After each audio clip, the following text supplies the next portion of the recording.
Hey everyone, it's B, creator of In Astra and local cryogenically frozen head. My friends Lauren and Adrian make a podcast called Emotional Support Gaze. It's a talk show by queer people for queer people, and they cover a variety of topics such as coming out, Audre Lorde, and different levels of feminism, all through different queer lenses. I think it's a great podcast. They're always really well informed and well researched in their discussion.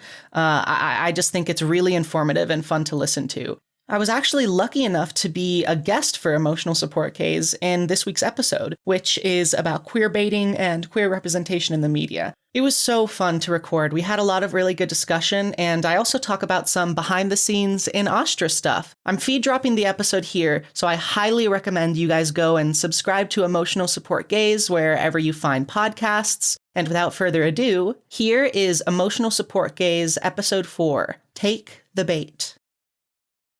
Welcome back to the Queer Talk Show. I am your co-host, Lauren. And I'm your other co-host, Adrian. And we're fucking tired, man. Yeah, Weld County just went red. Yikes. Big yikes. And the governor, who I have a story about, just decided that purple's a thing. Oh yeah, they added a fucking color. That was so funny. Well, and he added a fucking color and then went and called my mom. Oh yeah, so I don't think we mentioned this before, but Lauren's mom is a politician. Yep. My mom is a city councilor, and there is currently a recall election going on against her. And I guess it's been enough of a trying thing that Jared Polis decided to call my mom. And, this story is so funny to me. And it rings a couple times, and my mom doesn't recognize the number, so, of course, she hangs up. God forbid I ever go to prison, because my mom will never pick up the phone. Oh my god, she didn't pick up Jared Polis. She didn't pick up Jared Polis, and then she got the message that was essentially like, "Hi, this is Governor Jared Polis, and I'm calling to thank you for your service, da-da-da-da-da." And then my mom called the gay governor back, and he picked up. And my mom, had a conversation with Jared Polis, whose Christmas card we've been getting for a few years, but, something, I don't generally agree with Jared Polis, but also, what strange clout that is. Yo, we should attribute Jared Polis on the podcast. I'm kidding. After I shit-talked him this much? That's a meme. I mean, generally politicians should be able to take criticism. Who I'd really like to talk to is Blinks and liberal. We are a little radically to the left. Yeah. But yeah, just so a little bit. That's my vague funny story for the week, among other things. That and standing 2 hours in a COVID line. How are you doing? I'm good. I'm very excited about today because not only are we talking about one of my favorite subjects, but we were talking to one of my favorite people. Yeah, today we're interviewing somebody. Woo! Fuck yeah! We're a real interview for the podcast. We're a real podcast now. But yeah, this person has their own podcast, and it's a sci-fi mystery. I almost want to call it horror, but that's just because I'm a baby and I get scared very easily. But it's a spooky little thing, and yeah. Emotional Support Gaze is hosted by Adrian and Lauren, neither of whom are experts. That said, we invite you to join us for our queer talk show. Trigger warning should be taken with all episodes, as conversations are freeform and frequently touch on topics that may make listeners and Trump supporters uncomfortable. Thank you for listening.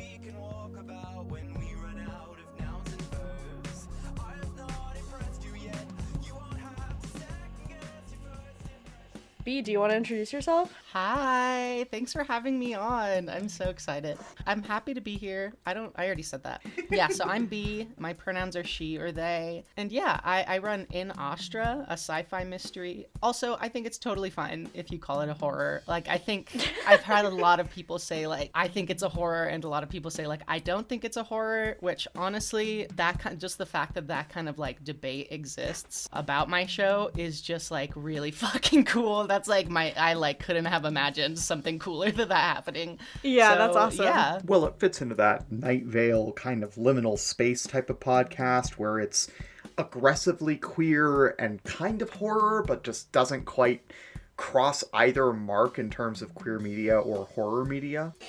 Yeah, and I think that, like, I think it's no secret that Night Vale was a huge inspiration for this show. I think most people could, like, listen to it. I don't necessarily think it's derivative, but I think, like, you could listen to it and, like, guess what 3 or 4, like, the big inspirations were, and you'd probably be right. Yeah, I could see that. Yeah, I mean, like, I made it because I love listening to podcasts. I wanted to take on a big writing project for myself, and so I was just, like, trying to eke out inspiration from everything that I liked, and I wanted to make something that I liked, so...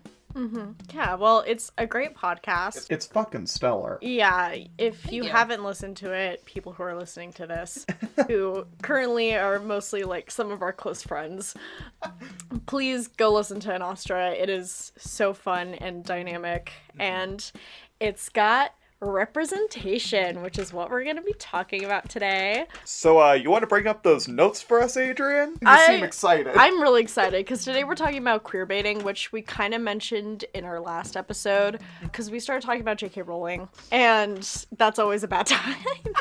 I just saw B cringe on the Zoom call. Yeah, like I Vibrating. mentioned how J.K. Rowling queer baits quite often. Or at least has done. There have been 2 events of queer baiting with come to mind for me, which is Dumbledore and The Cursed Child, which technically she didn't write it, but like still, you know, it's under your name. But yeah, so let's talk about queer baiting. If you don't know what queer baiting is, it's basically a system by which like creators, authors, even like musical producers depict a very obviously queer relationship without acknowledging it, or they also claim LGBT representation in their work without providing it in any concrete way. So, this is like the Dumbledore thing, yeah? Yeah, so Dumbledore falls into the latter.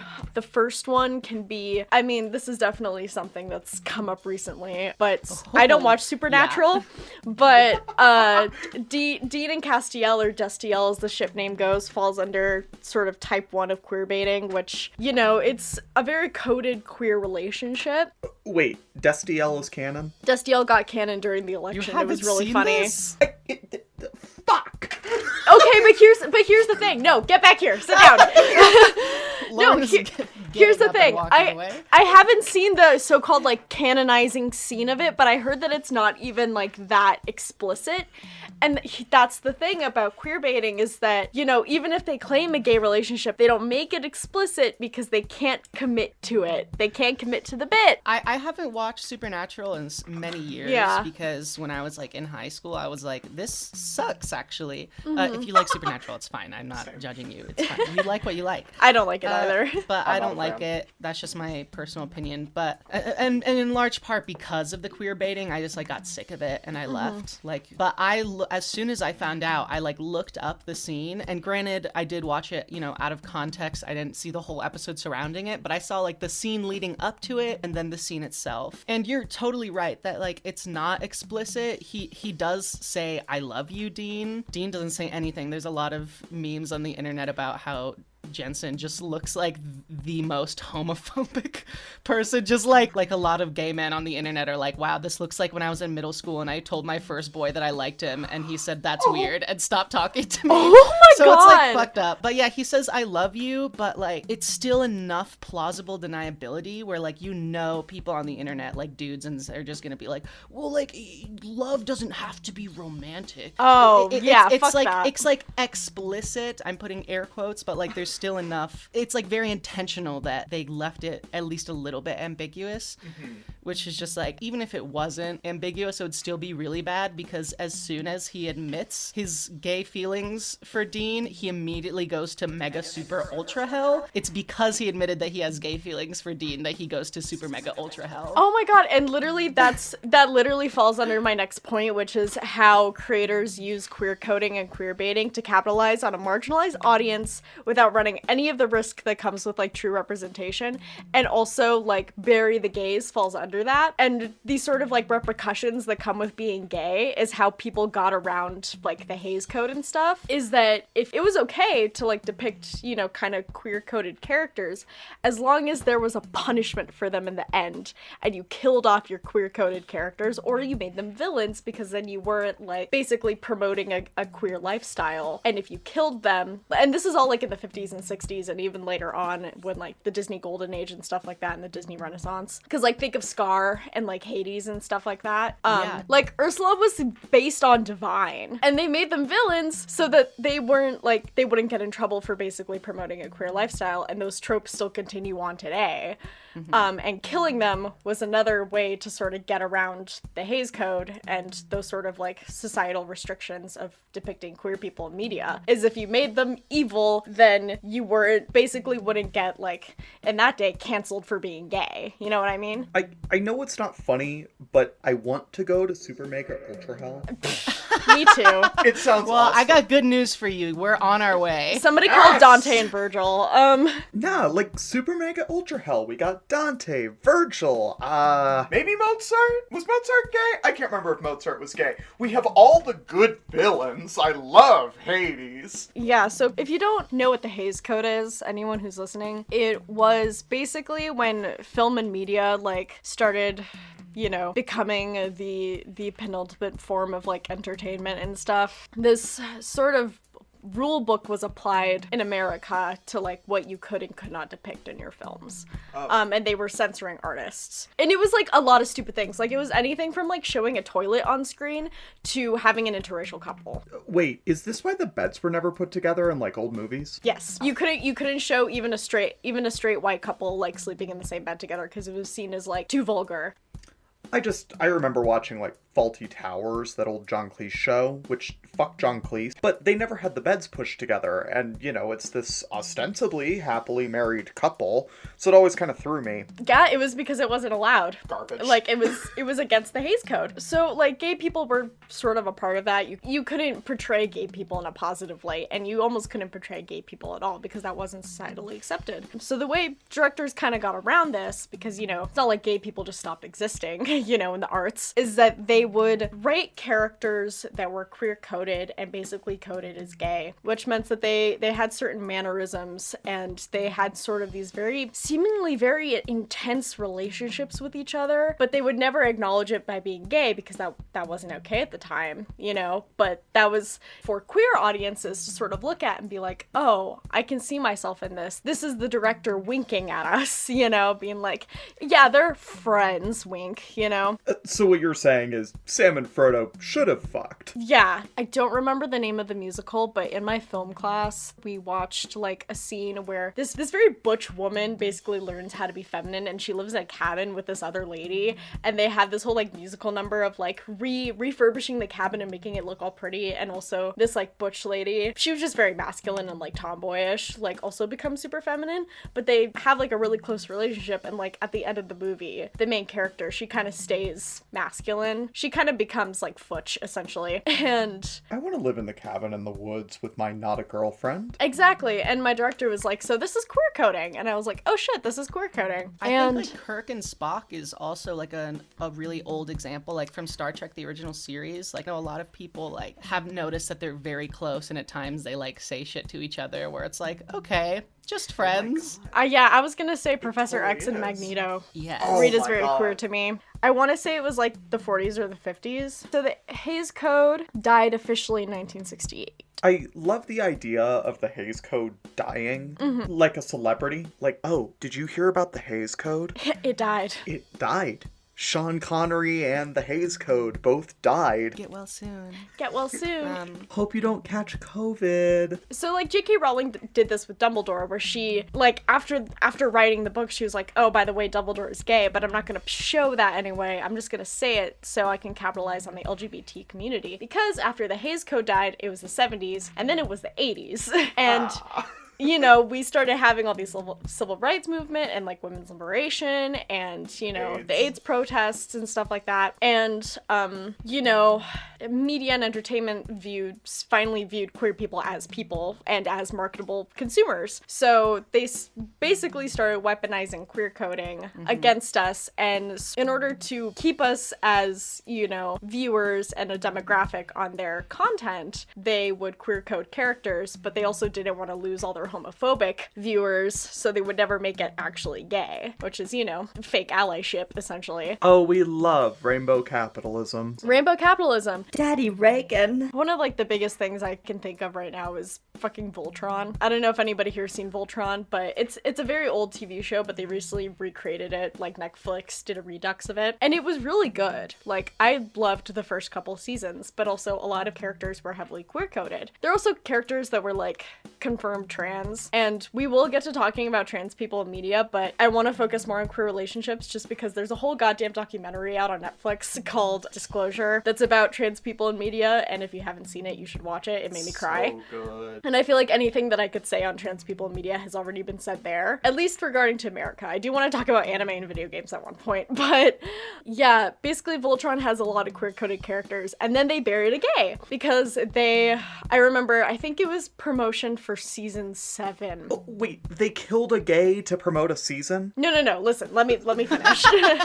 Pretty much. But basically, they started promoting the new season, and they were like, hey, so we're gonna introduce Shiro's boyfriend, Adam, and we were like, Shiro's gay, because Shiro is essentially one of the main characters and, like, the leader of the Voltron group, you know? And people started freaking out because, like, queer person of color in this kids show, essentially, because it's DreamWorks. And people started freaking out, and, like, all these posters and, like, official art from, you know, the creator started coming out of Adam and his boyfriend and all this stuff, and people were like, oh my god, Shiro's gay, we're gonna see a lot of Shiro's backstory with this guy. And then the season comes out, and we see some backstory, and we see that their relationship wasn't healthy, and then they show that Adam gets killed in battle. And that was it. That was literally it. And then I heard later that, like, Shiro got married to another guy at the end of the show, but, like, that was it. That's queer baiting because you start getting queer people hyped up for this character, right? And then you punish us, essentially, and show us that, no, there is no happy ending for space gays, and, like, kill off this person's partner when they haven't seen each other in who knows how long, because, like, they've been in space this whole time. I remember they also did that. There was a show called The 100, did something very similar in that show as well, where they had these two women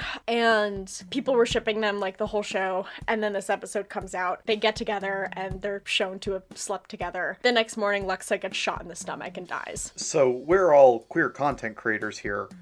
At what point do we all have to die and go to Super Mega Ultra Hell to redeem this podcast? Oh boy. Oh my god, think of the numbers. I know, Oh my right? God, yeah. Oh my god, I would love to fake my own death, honestly.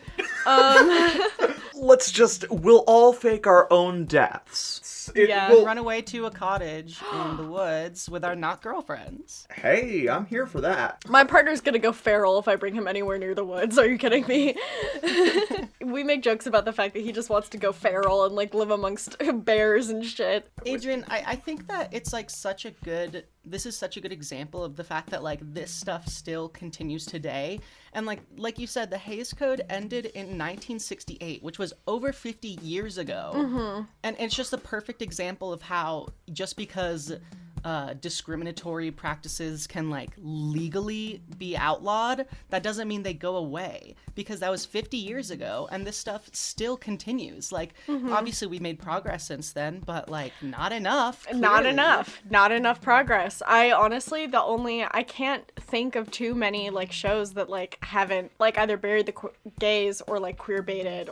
A good example of this, and I mean good in, like, a positive sense, is Deadpool. I ship Spidey Pool, because that's just me. Deadpool has been pan. I don't know when they announced that he was pansexual, but it was kind of a while ago, I feel like. Yeah, it's been a minute. You know, like, I think he's had a boyfriend, and in the movie, I mean, he has a girlfriend in the movies and stuff like that, but there's a scene where he does get pegged by her. I was like, you know what, that's not perfect, but I'll take it for now, you know? Like, I get you. Yeah, I wish they had acknowledged it at all in the movie. Like, the only time they acknowledged the fact that he wasn't straight was, like, for jokes. Yeah. Like, he, like, grabbed Colossus's ass at one point in Oh, like yeah. the second one, and like that was kind of the closest we got. It Uh-huh. also kind of bothers me that like the reason they that he was pansexual, but the way they described it was like he'll fuck anything with a pulse. It's kind of bothers me that like even in good examples, like why can't we just have, I don't know, like can't you consult actual like pansexual people and be like, Exactly. because I feel like if anyone was on that creative team who like made that decision, if they heard that, they'd be like, hey, maybe don't say that actually, like that's a very bad stereotype. Yeah, like depicting pansexual people as like hypersexual and Right. sexually deviant almost isn't the best representation. Another thing I don't like is people like showing representation, but like there's still a stereotype that I'm not okay with in there. Is non-binary people in some like new shows and stuff are only ever like robots and aliens. Right. You know, and it's like, why can't we just like, why does that need to be the explanation that they don't have like, that they don't Yeah. identify within the binary, is that they're not human, you know? That shit drives me crazy. Me too. I guess I should also mention that in Voltron there is non-binary character, but they still use she, her pronouns. It's cool, I didn't know that. The voice actor is also non-binary, I believe, but this voice actor also like fought a lot of like viewers of the show when they killed off Adam. Well, that's like Double Trouble in She-Ra, who's voiced by Jacob Tobiah. I literally started watching that show because Jacob Tobiah voiced a character on it. Jacob Tobiah wrote this book called Sissy, a coming-of-gender story, one of the best memoirs I've ever read. And not long after the book came out, they got cast on She-Ra to play a non-binary character, which I know very little about this character. I'm not far enough in the show, but everyone I've talked to loves this character. Another thing, so now let's go into like video games and like anime, because queer issues are different in Japan, and I'm not going to talk about like I understand them because I don't. I am a consumer of a lot of anime and like video games that like come from like Japanese companies and stuff like that. And I know a little bit about how they represent queer people. So there was this Street Fighter character named, I think it's Poison, very clearly trans. Okay. The way trans people are often depicted in, at least like MTF trans people are depicted as like cross-dressers, and that's kind of where TRAP comes from as well. It comes from like anime consumption type stuff. Yep. Which is interesting because like it's queer issues are like so different in Japan. It's anyone who's listening, I really implore you to like look it up because it's really interesting. But one queer character in Japanese media that I don't think a lot of people talk about enough is Sheik from Legend of Zelda. Sheik was part of my coming out journey because I looked at Sheik and I was like, that's me. You know, like I identify in this in-between area, you know? Because if you don't know, in The Legend of Zelda, there's this princess named Zelda, and in the Ocarina of Time, Zelda, for a majority of the game, is actually helping out the hero, Link, disguised as a man named Sheik, who's a ninja and can, like, fight and has a harp that he plays. And, you know, later it's revealed that that was just Zelda in hiding from Ganondorf, who's the big bad, you know? And I always saw that. I was like, oh, shit, Zelda's trans, you know? And they've kind of kept Sheik around a little bit since that game. Like, they haven't ever put him again in another Zelda game other than Hyrule Warriors. But, like, he's in Smash, like, a bunch. And one thing that always annoys me is that if I read, like, any gaming article and I'm like, how do I do this one move for, like, Sheik in Smash? Sheik is always described as using she, her pronouns. And that just bugs me so much. And if you're a gaming journalist listening to this, stop it. Please. Paging Mr. McElroy, Mr. Justin McElroy. Yeah. Like, Sheik is so very obviously a man, you know? Like, there's no denying that. Sailor Moon was really good at it. I think Sailor Moon also does not get talked about enough of how ahead of its time it was in queer representation. Because it didn't start off great because the first little bit of queer rep we got was between villains. But then we got another queer villain who was trans. And this character's name is Fisheye, and Fisheye is another character that I identify heavily with. But Fisheye is a mab person who kind of presents as female for most of the show and like has a boyfriend and like starts modeling and stuff. And I remember watching this like, but they're still a villain, you know? And then they get redeemed and they end up helping Sailor Moon and kind of become a hero at the end, but I think that then they also die. So it's a double-edged sword, unfortunately. But then we have Sailor Neptune and Sailor Uranus. They were completely advertised as a lesbian couple, like a very loving lesbian couple who were heroes in Sailor Moon. And like nobody talks about how cool that was because this came out in like the 90s and the early 2000s, you know? And when it got super popular and America decided to start airing it and dubbing Sailor Moon, of course they erased all of that. Garbage. They had Zoisite, who was a very effeminate man, voiced by a woman. I think they did the same to Fisheye and probably cut out the scene where, because there's a scene where like Fisheye takes off their shirt and like no boobs, you know, and it's like this huge reveal. They also redid a lot of the dialogue and made it so that Sailor Neptune and Sailor Uranus weren't lovers, they were cousins, you know? And I was like, that's so disappointing. And I think they fixed it in Sailor Moon Crystal, but like Sailor Moon Crystal's trash, so don't come for me. Man, and talking about English dubs and anime, like straight washing shit. The new Neon Genesis Evangelion dub. I came heard to about Netflix. that. Yeah. And there's like a lot of debate because it's like a translation thing. There was like retranslated. And so I'm not going to act like I don't speak Japanese. I'm not Japanese. I'm not going to pretend like I do or I am. But basically like that is the interpretation room. Yeah. Saying to Shinji, who's the main character, he explicitly tells him, I love you. Shinji acts so like nervous around him as if it's like a crush that he has. And then I think they changed it to I like you or something like that in the new one. And there's like a lot of debate around like the exact translation isn't one-to-one I love you from Japanese. So the fact stands that that's how people interpreted it for 25 years before this dubbing and this re-subbing, I guess. And I think it was a very intentional choice. Like there's no way they didn't know about that. And so I think it was still a very intentional choice to be like, hey, we're making this not like not even ambiguously queer, like we're making this straight. But yeah, so we have stuff like that, and then there's then we have things like Ouran High School Host Club. Oh, I love Ouran High School Host Club. Which I think was very validating to me as a baby gay, you know, because it's still kind of straight and there's some problematic stuff that goes on in there. For sure. But the main character kind of is incredibly queer-coded, you know? Well, and not to mention her parent. Yeah, and her parent, you know. And that's not the first time that I've like seen like a main character whose parent is like super queer coded as well. There's also this show called Princess Jellyfish, which is kind of like the anime version of Queer Eye in my head. Wait.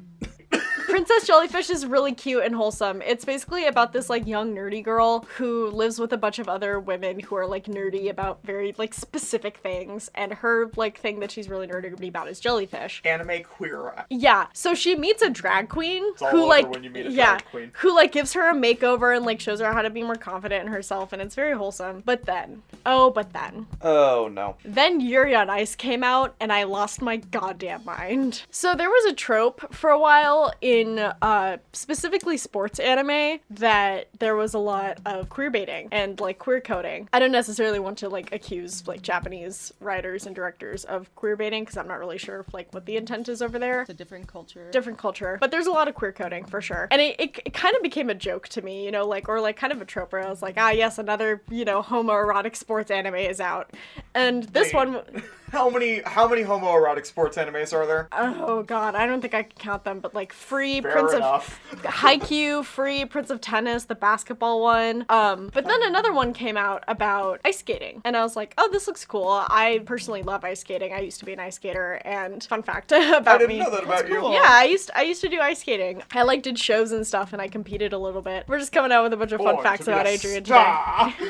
Honestly. So I was like really interested in ice skating, and I love watching it during the Winter Olympics. So I was like, this is fucking awesome. And I was like, oh, this is about to be like super queer coded. It was for a long time, and I was still enjoying it, but I was like, god, these two main characters are so gay. Like, I almost can't handle it. And then an episode came out where they very much did kiss. Aww. And it was like canon, and it was this whole thing, and like later they exchanged rings, you know. I think you mentioned earlier like having the separate beds during the Hays Code era between like straight white couples, and I feel like in the show they almost reference referenced that because there's this scene where they're traveling around for competitions, right? And there's this shot of this hotel room where very clearly 2 beds were pushed together. There was only one bed. Adrian, have you watched Hunter x Hunter? Yeah. Well, you know, in the last arc of that with Killua's, one of the main characters, who's like a lot of people's favorite characters, like little sister, is pretty much confirmed to be trans. Yeah. Interesting. Yeah, and so you said you've watched the whole thing? I haven't seen it towards the end.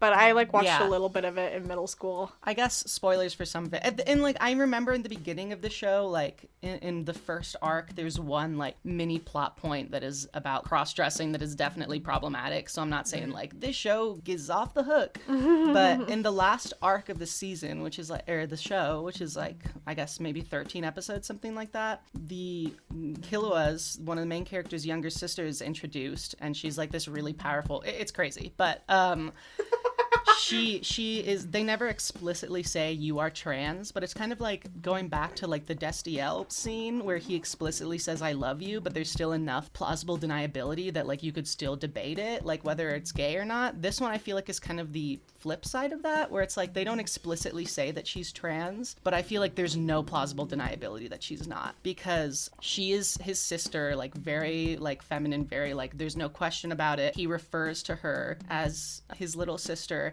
and the rest of his family, who is shown as being very unsupportive of him and her in different ways, they only refer to her as brother and little brother and stuff like that. It makes me sad that I wish I saw more of that in anime, I remember recently I started watching My Hero Academia, and they had a really problematic portrayal of trans women in it that made me really upset. It was they portrayed trans women the way TERFs view trans women, which is pre-transition women who are wearing kind of, I think the style is Lolita clothes, basically a little girl's clothing, which Yikes. does not read as friendly or allyship, and they're also both villains, and one of them gets killed, and that's not even to say how queer coded that show is already, because the main character Deku is very trans coded to me. He's this feeling of being born in the wrong body because he doesn't have a quirk, and he's very effeminate, and his idol is a very masculine hero man, and also All Might to me is also very queer coded because of how during the AIDS crisis some gay men would bulk up. Well, it was assumed that you couldn't bulk up if you had AIDS, so it became a way to denote that you didn't have it. It was itself a form of queer coding. Because I wasn't sure the right terminology. And then there's these moments where All Might breaks and, looks much frailer, and he starts coughing up blood. Something about that resonated within me to the history of queer culture and stuff like that, specifically during the AIDS era. So, B, I want to ask you this. As a queer writer, In Astra is really littered with queer people. Yeah, no, I mean, it's intentional for sure. It was something that I tended from the offset. I was I am going to make the main character gay. I want to make him unambiguously gay. And he has a boyfriend who is unambiguously trans. In the main show, I don't think it's ever explicitly I am gay or he is trans, but only because that's not how people talk, but I make it really obvious that you can't dispute it. Right. I say there's one detail that Chance, the main character Joaquin's boyfriend, is on testosterone, and it's are you can't, I'm trying to bring storytelling where you're not just explicitly saying everything, but if you want representation, making it completely unambiguous. And also I'm sure there are times as I'm going to continue writing where there'll be good opportunities where it will be natural to say I am gay, I am trans, and I plan to do that without a lot of spoilers. I wrote myself into a corner a little bit with a lot of different storytelling ideas, including this representation thing, because a lot of season 1, the format is Joaquin talking to himself in a voice recorder for therapy. And so it's a lot of monologue heavy stuff. So it's really hard to have a lot of explicit interaction with queer representation when it's just one person speaking and monologuing. But I will say, without any spoilers, season 2 is going to feature much, much more heavily explicit explicitly queer characters who like talk and interact with each other, and it's going to become much more like overt. And I feel like it's already pretty overt, but like it's going to be there every single episode. Like the main characters are queer, and I'm keeping them that way, you know? Yeah. Yeah.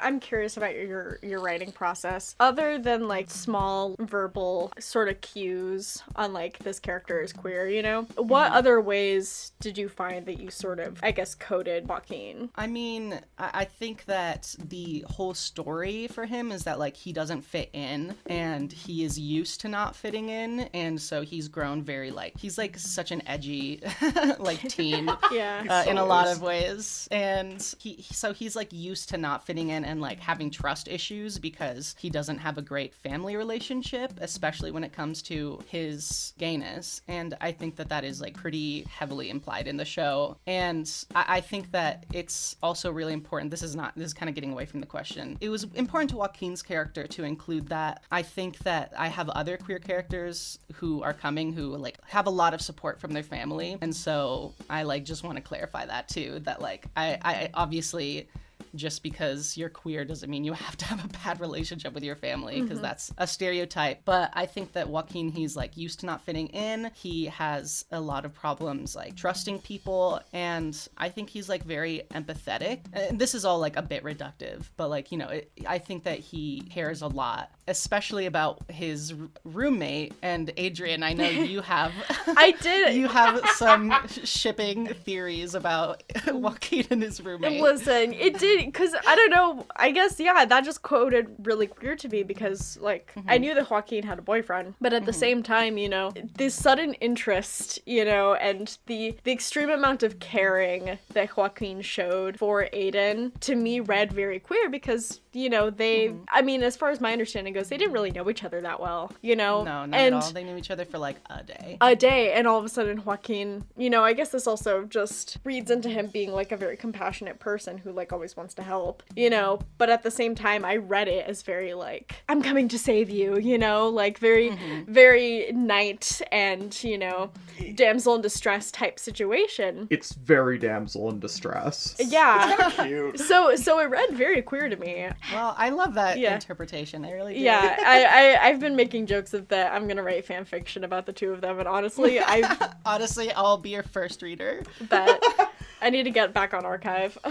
I'm curious about Joaquin, because one of the things that stuck out to me, knowing you, B, Joaquin is a very different person from you. But you totally come through in that character. What's it like playing a character who does not share your identities? It's a crazy process. Like, I have been working on this show for just about a year and a half. I just wrapped up season 1. So if you want to binge it, you can listen to all 9 episodes. It's worth it. Whenever you... when I started this process, it was a year and a half ago, I was, like, not ready to come out. Like, I had come out to a few people as non-binary, but I very much still largely living as a boy. And I'm a musical theater major, and so as an actor and a singer, I've always done boy roles. And I wasn't expecting that to change anytime soon. So when I was writing this, I was like, okay, I'm, like, making this story. I'm just going to play the main character because it'll be easier logistically, because he's going to be talking most of the time, and it's really hard to schedule stuff with people to record. So just like logistically, I was like, I'm going to be Joaquin. Fast forward a lot, and I just like got to the point where I was like still in the process of making the show, but I was just like, I can't do this anymore. Like, I was like, I don't want to be a boy anymore. I can't do it. So I like came out as like more explicitly non-binary and like appearing more feminine in my appearance, and I changed my name, and then I started going on HRT. I've been on HRT for like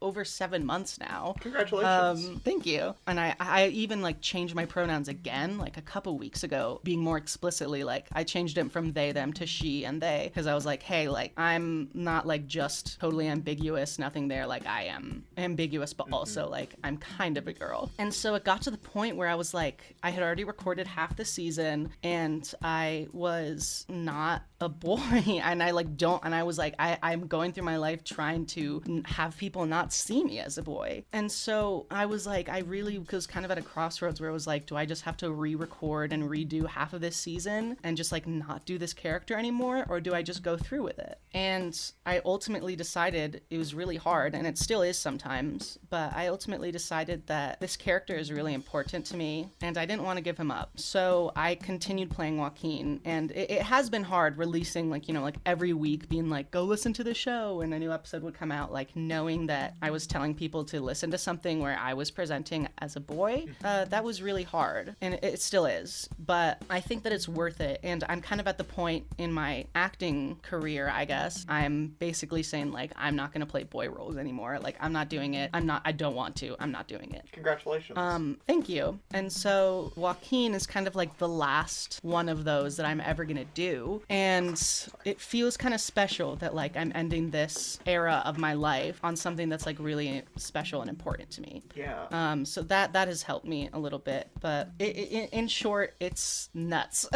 But I'm glad I'm doing it. I'm glad I am. Yeah. That's awesome. That's really well, and it's you. like, well, and I find it really interesting because if there's one character in the show that I really identify with, it's Joaquin. So much of his experience just as an individual feels familiar to me, even though we don't share any identities, and I feel like that's a lot of you. Yeah, I appreciate that. And like I said, it was really important to me that Joaquin was unambiguously a gay interracial boy. And so like people have asked me like, well, have you considered maybe like Joaquin realizes he's non-binary or something? And I'm like, I could. I don't really see that, like, I don't really see a proper justification for me, at least how I understand the character, of realizing that. And it's also really important to me that, like, showing in media, like, I think gay men are often, like, I don't know, I just want to show that you can still be compassionate and empathetic, and you can still be, like, a gay man.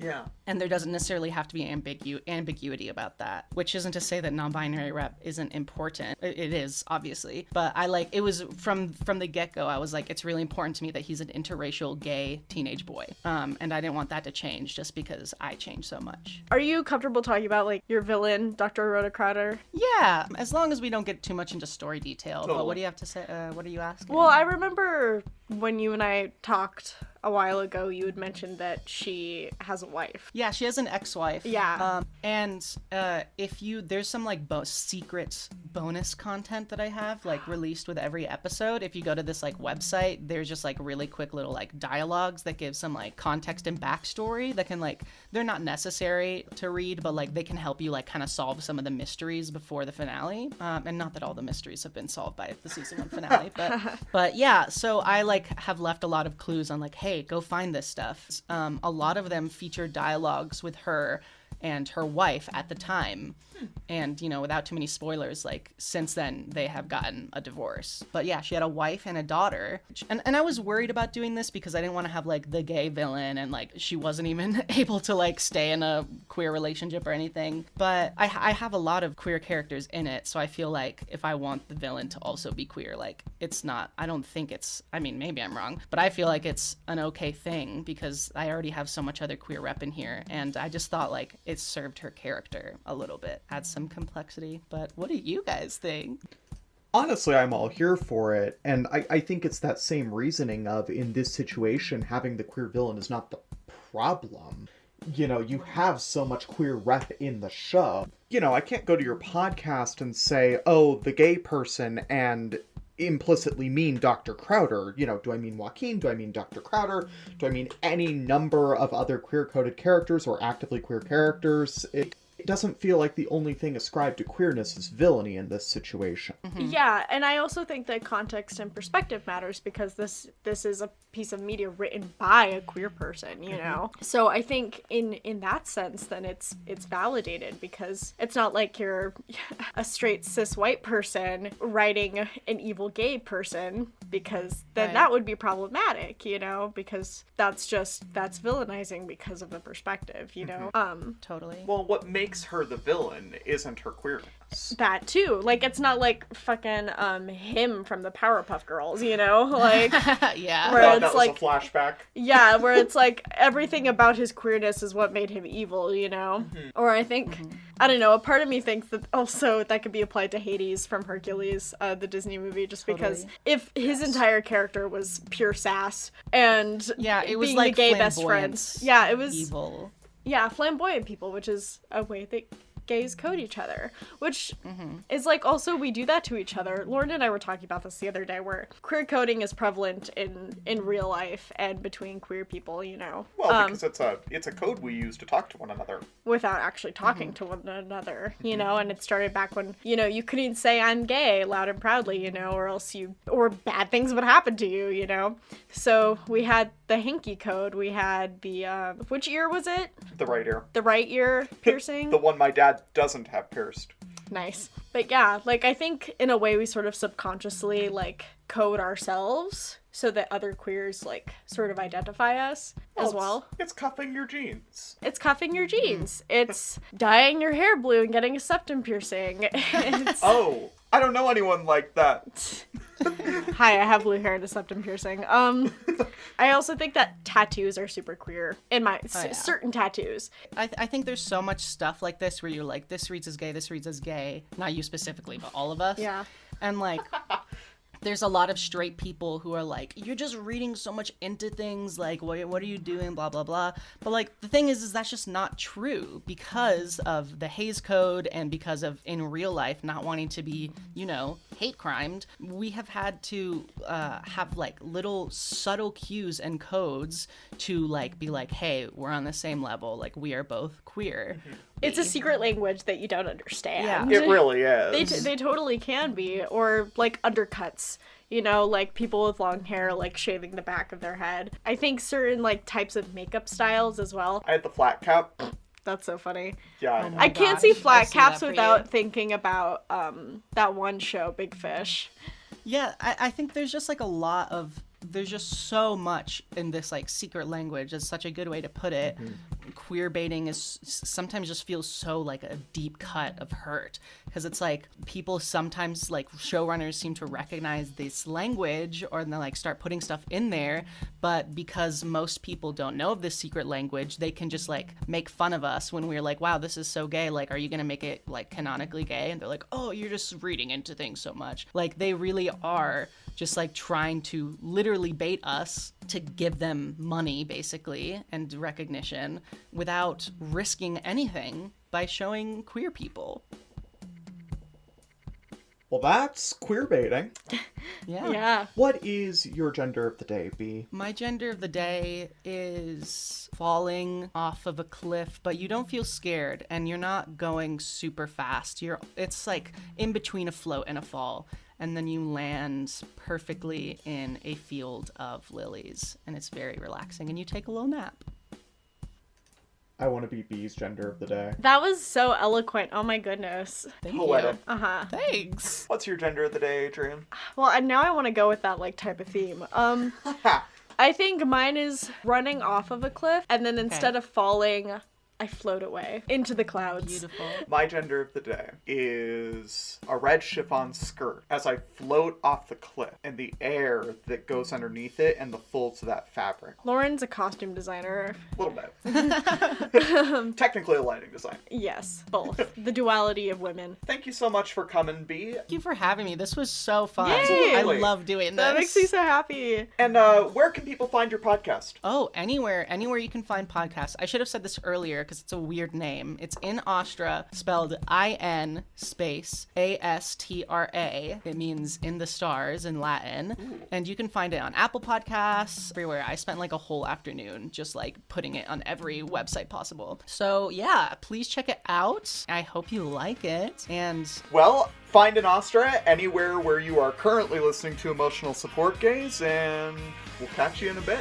Later. bye.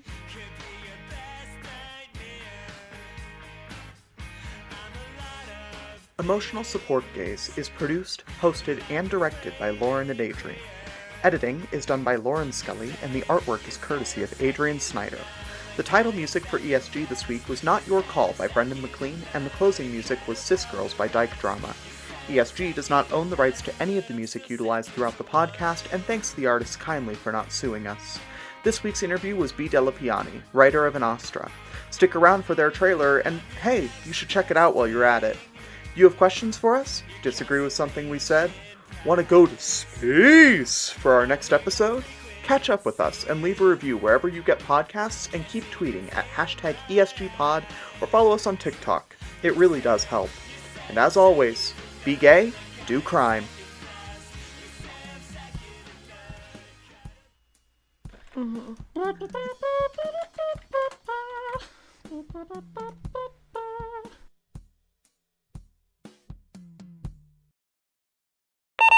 I literally do not know what I'm doing here. And I don't know what to do. I have been trying to stay calm about this, but I don't know. I don't know what happened to my roommate or what that explosion was. Hey, I'm back. Oh, who are you? It's me, Aiden, your roommate. Yeah. I went back and listened to the recording from tonight, and there were two completely different voices. Look, I'm telling you, there's nothing here. I believe you. I just gotta give the whole place a rundown, or the boss will have my head. Now spill everything. Me? I have no idea what the hell's going on here. You should be the one spilling. You should really think about what you're doing and anticipate the consequences. Joaquin, the email came from the headmaster herself. It's her job. If she says nothing is wrong, then nothing's wrong. So maybe in the back of my head, I know that none of this is real, and I'm just making it up as some screwed up coping mechanism. This is a drawing I did of Aiden. None of them look like the guy who's saying he's Aiden. Wait, what? Who are you? How do you know about all of this? You shouldn't be down here. Get off of me! Oh God, his face. I can't remember his face. The starlight is blinding, and I cannot look away. In Astra, a sci-fi mystery podcast. Coming everywhere you can find podcasts Saturday, September 12th. Subscribe now for new episodes every week. Find us on Twitter, Instagram, Facebook, and Tumblr at @InAstraPodcast, and talk about the show using the hashtag #InAstraPod. See you soon.